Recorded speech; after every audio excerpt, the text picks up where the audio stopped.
disampaikan Buya tadi katanya tantangannya itu dari diri kita sendiri.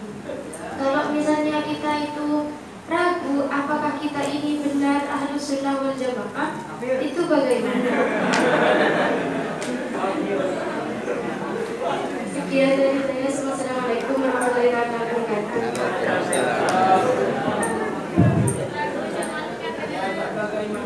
Ada 4 pertanyaan.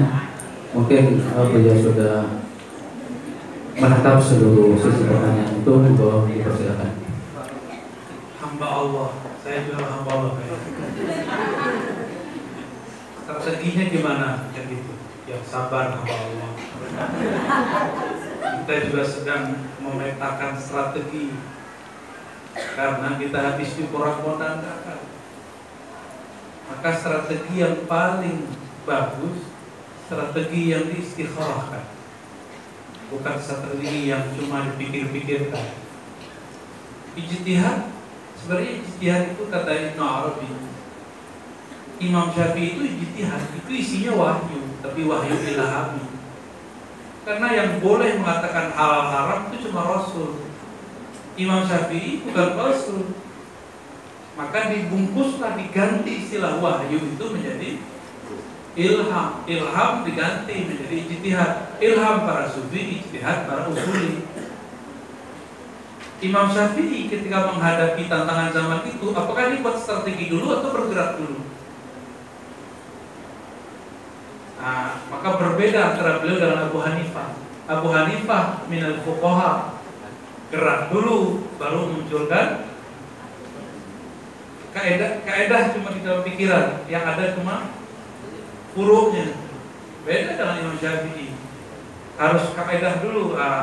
Karena Pak hamba Allah ini seorang Syafi'i, pengennya Allah Syafi'i.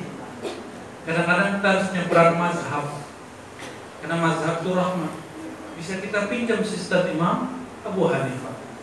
Sekarang di antara teman-teman ini, mahasiswa-mahasiswa ini, zakat pakai beras dengan zakat pakai duit, lebih pilih mana? Duit. Tuh. Apakah mereka menentang Allah dan Rasulnya?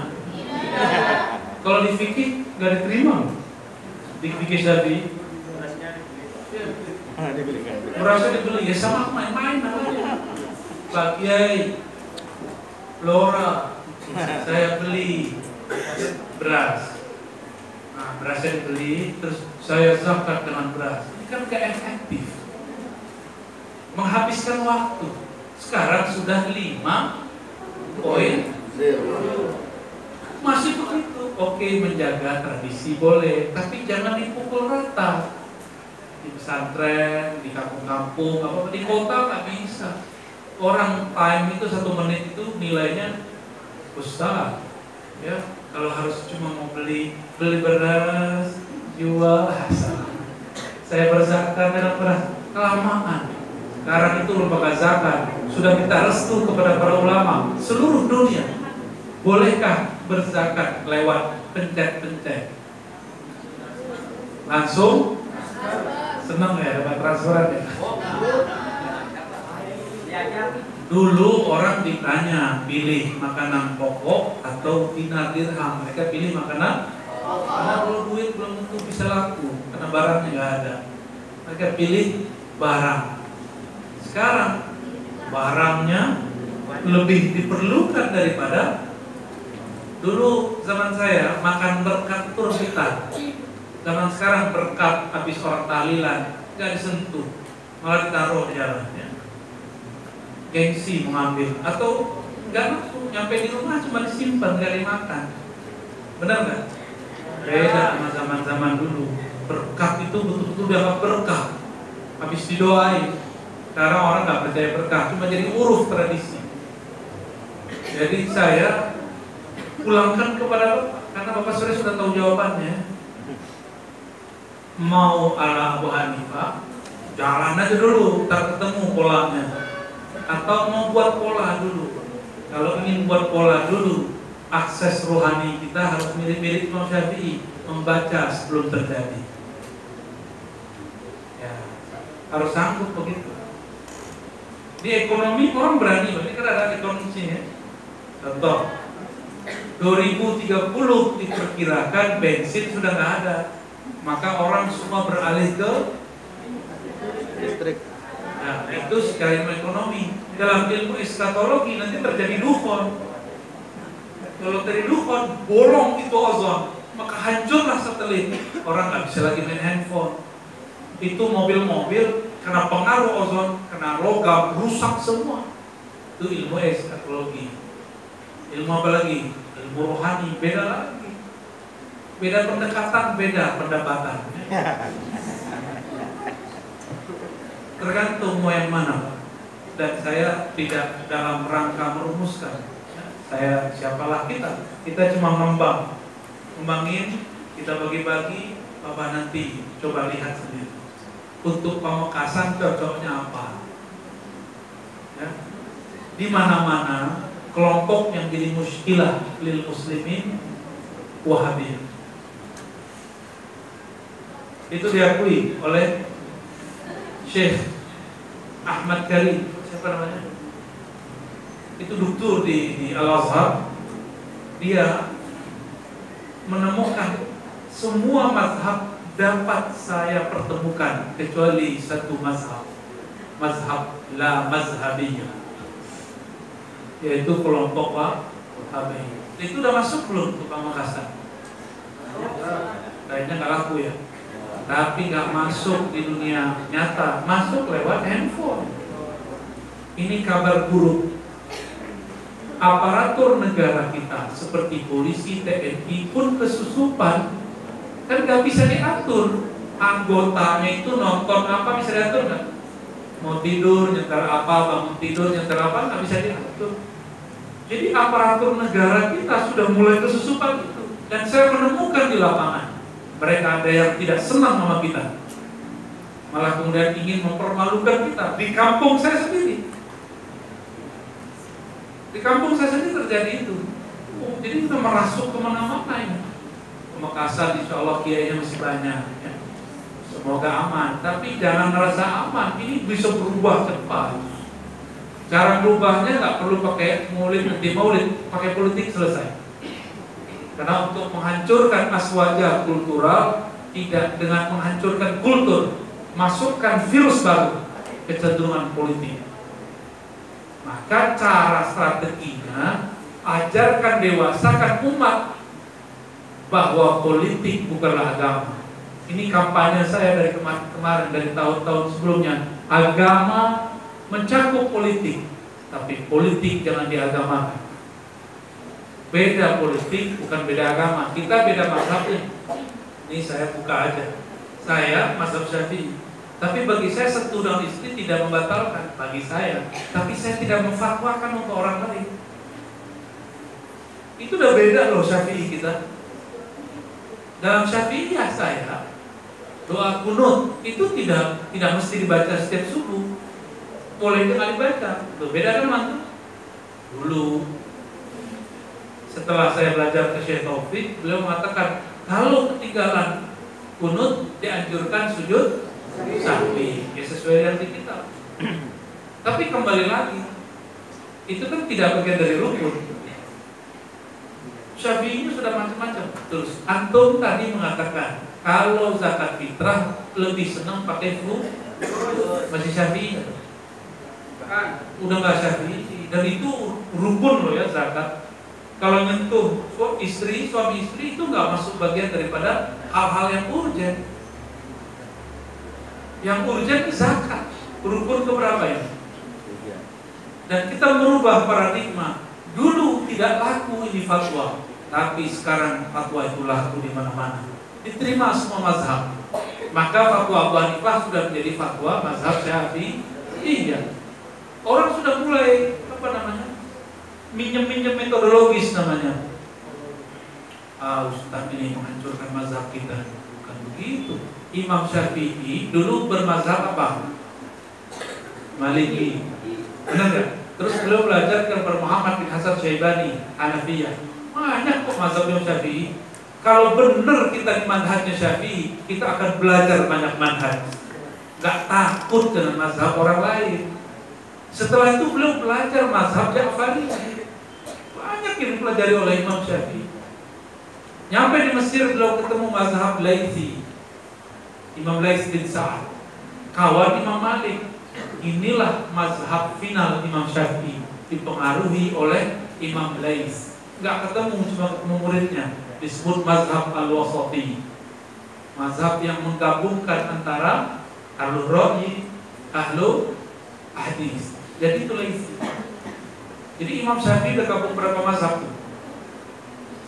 Saya mau tanya, mendapatkan hadis di zaman kita dengan zaman Imam Syafi'i lebih mudah sekarang apa dulu? Kenapa kita nggak bisa jadi mujtahid? Takut ya antumnya, takut kualan. Pak Rektor aja udah mulai geleng-geleng. Padahal semangat itu harus ada, walaupun kita nggak sampai-sampai jadi mujtahid. Semangat aja dulu. Pertanyaan nyambung dengan adinda mahasiswa tadi yang nggak pakai kopiah. Itu kan bahasa apa? Betul, tulisnya. Gimana pertanyaan tadi? Kita punya kiainya berpolitik. Boleh kan kita kritik? Jangankan kiai, imam aja boleh dikritik. Imam mazhab boleh dikritik. Jangankan imam mazhab, sahabat aja boleh dikritik. Makanya ada orang kritik Utsman ketika beliau memberanuskan mushaf selain mushaf yang beliau tulis. Itu ada yang kritik. Di kitab ada. Ibnu Mas'ud kritik Utsman, biasa. Cuma kan kita selalu ngomong siapa kita. Ya kalau ngomong begitu terus ya nggak bakal ada kemajuan. Islam kita stagnan terus di sini. Saya mau tanya lagi masalah kita sekarang udah tahu belum orang dulu? Imam Syafi'i, Abu Hanifah udah ngerti belum kalau nanti ada kampus begini? Dia asik-asik kuliah offline, tahu-tahu jadi online. Gimana? Kalau zaman itu ittisal sanad, nyambung sanad mesti ketemu muka, benar nggak? Sekarang ketemu apa ini? Kan nggak jelas ini. Tapi sekarang sudah menjadi biasa, benar nggak? Awal-awal dulu kayaknya handphone ini mau kita patahin aja ya. Susah amat kok, kita yang gaptek, handphone yang disalahkan. Itu mohon maaf nih, kalau imam-imam dulu hidup sekarang dia juga melihat ini apa ini? Ini apa ini? Terus Imam Syafi'i kalau nyebutin hadis pakai hadatsana an fulan, kita cukup buka syamilah no hadisnya. Kaget nanti para imam itu. Kayak orang nggak pernah ketemu gadget terus kasih gadget. Gaptek. Tapi kalau Imam Syafi'i hidup seperti kita zaman sekarang, maka beliau pun akan menerima ini. Bahkan mungkin fatwanya lebih canggih daripada fatwa para kiai. Kira-kira begitu, ya. Tapi kalau beliau dipinjam sebentar ke sini jadi norak. Cuma kalau beliau lahir di zaman sekarang akan buat mazhab baru. Saya yakin 100%. Saya mau tanya lagi, saya ulang. Imam Syafi'i, Abu Hanifah ngerti nggak persoalan kita hari ini? Ya. Berarti kita harus merumuskan masalah kita sendiri. Nggak bisa dicari di kitab. Coba cari hukum transfer zakat fitrah, ada nggak? Ada nggak kita? Berarti kaidah fikih mesti ditambah. Saya ngajarin antum genetik gitu. Ini salah satu strategi, ya. Saya ngomong praktis aja. Bahwa di zaman ini persoalan lebih rumit dari zaman terdahulu, maka jangan malu untuk masuk ke bab fatwa. Tapi karena kita ini nggak sanggup, kita bareng-bareng berfatwa. Ulama kita sudah buat misalnya Lajnatul Ifta, komisi fatwa. Itu kan karena kita nggak bisa fatwa sendiri, bareng-bareng. Sekarang kalau saya fatwa nih, saya sebagai seorang usuli misalnya, nanti orang ekonom bilang, Ustaz itu salah, kami nggak bermaksud begitu. Dulu dalam usul ada kaidah al-ismu huwal musamma di satu mazhab. Nama itu, itulah yang dinamakan. Kalau begitu sambal setan haram dong. Namanya setan. Hotdog, apa arti hotdog? Haram dong. hot sama dog, atau kecuali antum memfatwakan halal makan guguk. Ya. Bakso kalau di Cina pakai babi, pakai kodok. Wow, enak sekali. Coba bakso nyampe di Pamekasan pakai apa? Daging apa? Sapi, terus ayam, daging cicak juga. Namanya sama, tapi barangnya berbeda. Berarti pakai mazhab kedua, al-ismu ghairul musamma. Kata Imam Syafi'i, siapa yang ngomong al-ismu ghairul musamma, oh ismu ghairul musamma, fala tuqbal syahadatu. Enggak diterima syahadatnya. Kalau Imam Syafi'i ini tidak relevan untuk zaman ini, karena beliau tidak bermaksud seperti yang kita maksud. Istilahnya sama, relevan untuk zaman itu. Kita sekarang harus merumuskan sendiri. Berarti yang cocok al-ismu ghairul musamma. Padahal tadi kata Imam Syafi'i yang ngomongin ahlul bid'ah. Dulu yang ngomong begitu kelompok Qadariyah yang tidak percaya takdir. Itu kelompok dulu yang ngomong begitu. Oke, gimana? Jadi batal nggak mazhab itu? Atau tambah kuat? Tambah kuat seharusnya. Ambil yang lama, jaga, lalu kembangkan di zaman ini. Ya, ada istilahnya ya. Al-hifzu al-muhafazatu ala al-qadim aslan. Terus wal-akhdhu bil jadid. Itu penjelasannya barusan itu. Dulu yang ngomong begini Gus Dur dianggap sesat se-Indonesia. Tapi saya pikir-pikir, ini orang di atas rata-rata cerdas. Dia memikirkan sebelum itu terjadi. Jadi otak dia itu sudah nyampe di zaman sebelum kita nyampe. Orang-orang begitu kalau nggak waliullah nggak mungkin. Ya, walaupun kata orang wali setan, kalau bagi saya waliullah. Ya. Wallahu a'lam bishawab. Apalagi mengenai rububiyah dan uluhiyah. ya, sama istilah rububiyah ada di kitab. Cuma di Fathul Majid nggak ketemu ya. Kalau mau ketemu ada di kitab Sirajul Talibin karya Kiai Ihsan Jambes. Juga ada di Al-Fiqhul Akbar yang disyarah oleh Al-Imam Mulali Al-Qari.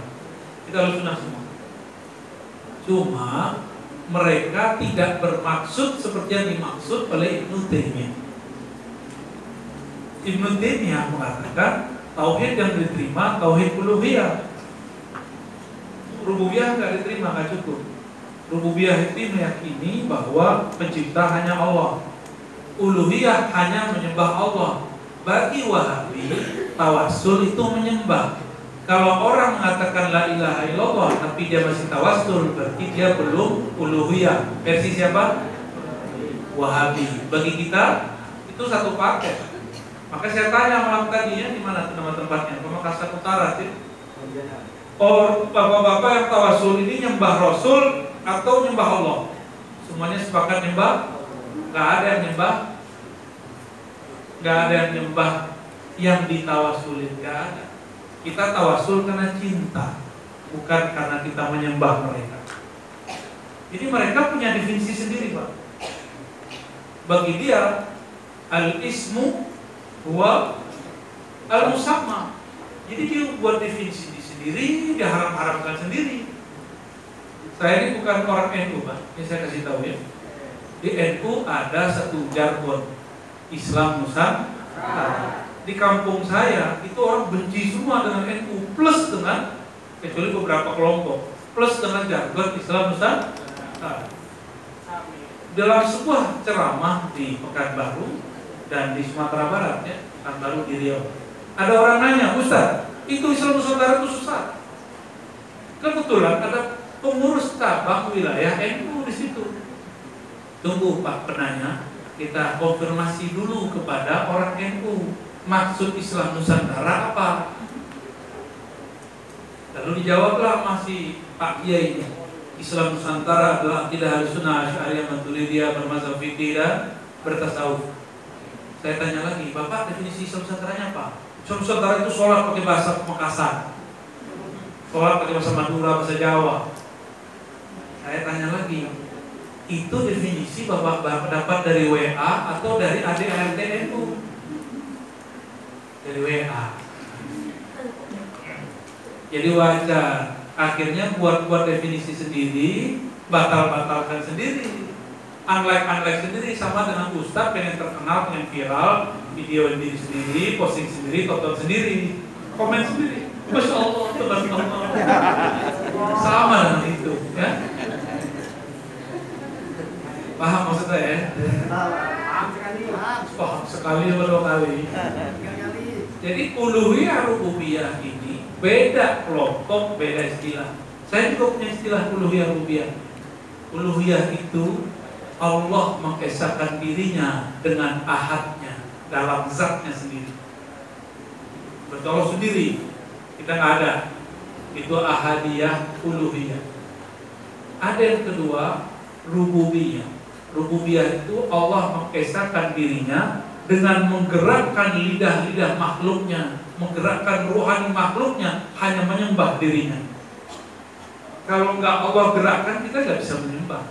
Laula ka anta ma tadaina. Kalau bukan karena engkau ya Allah, kata sahabat di depan Nabi, kami tidak dapat petunjuk dari Allah. Wala shallaina, kami tidak akan mampu sholat. Jadi sholat itu makom rububiyah. Tapi ini bukan pembahasan akidah ahli kalam, ini akidah ahli tasawuf. Di akidah ahli tasawuf orang boleh buat istilah banyak-banyak, yang penting sudah merasakan. Kalau belum merasakan jangan buat-buat sendiri, ikut taklid aja ya. Jadi kita ini kalau sujud, ruku itu namanya makom rububiyah. Beda nggak dengan tadi salafi? Wahabi beda nggak? Beda, sama istilahnya tapi beda maksudnya. Ini baru contohnya, selamat pusing. Ada lagi cukup? Berikutnya bagaimana tanzim aswaja ini Tanzim aswaja. Pertama, ridho kalau kita harus berbeda. Harus ridho. Jangan sok jadi heroik, mau nyatu-nyatuin orang. Yang kedua, islah antar pergerakan dan golongan. Ini ngomong doang yang susah nih. Saya lagi menjalani itu dan saya diserang oleh kedua kelompok itu. Kita islah nih antara pecinta Habib A dan Habib B, itu diserang balik. Tapi saya nggak ada urusan, kita jalan terus. Kita hidup bukan karena mereka puji, kita juga nggak akan mati kalau mereka caci.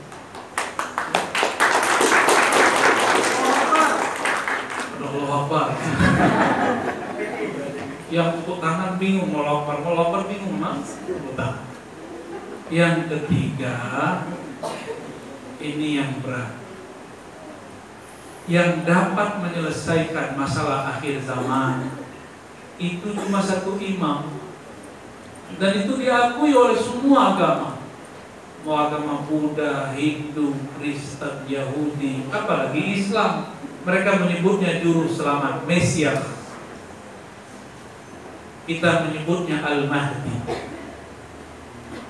Kenapa Al-Mahdi bisa menyatukan? Karena dia pewaris mutlak, zahiran wa batinan, anin Nabi sallallahu alaihi wasallam. Hanya pewaris mutlak yang dapat menyatukan umat. Sedangkan di luar itu, kita ini kan gak mutlak, cuma mewarisi baca kitab. Nabi gak baca kitab yang begitu, Pak. Nabi bacaannya kitab Alam Jabarut, kita Alam Jarut Marut. Makanya kita baca kitab tambah Jarut Marut umat. Tunggul, sabar. Lalu gimana? Persiapkan diri menjadi yang pantas mengikuti Imam Al-Mahdi. Imam Al-Mahdi itu kata Nabi, nasabnya nasabku.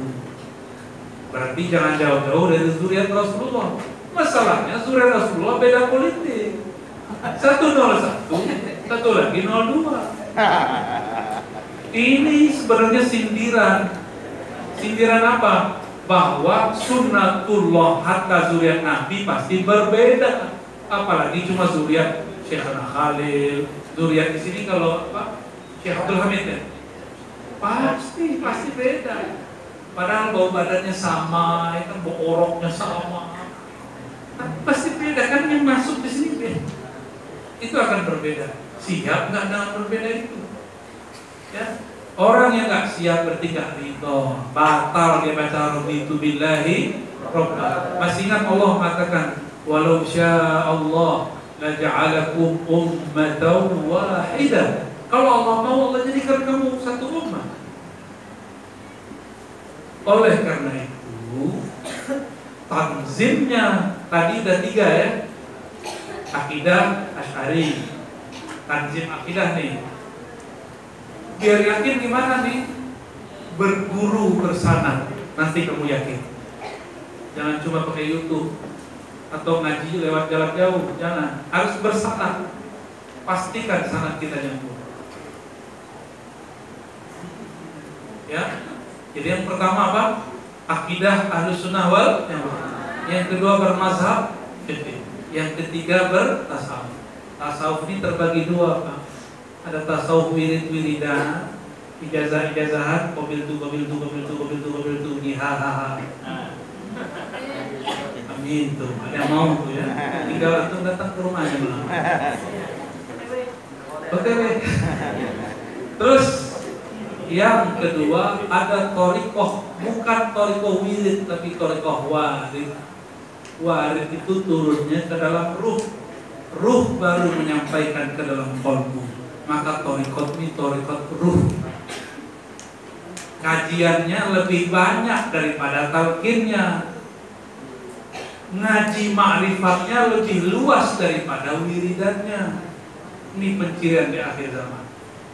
Orangnya karena dia ahlul ruh, maka dia ahlul rahmah.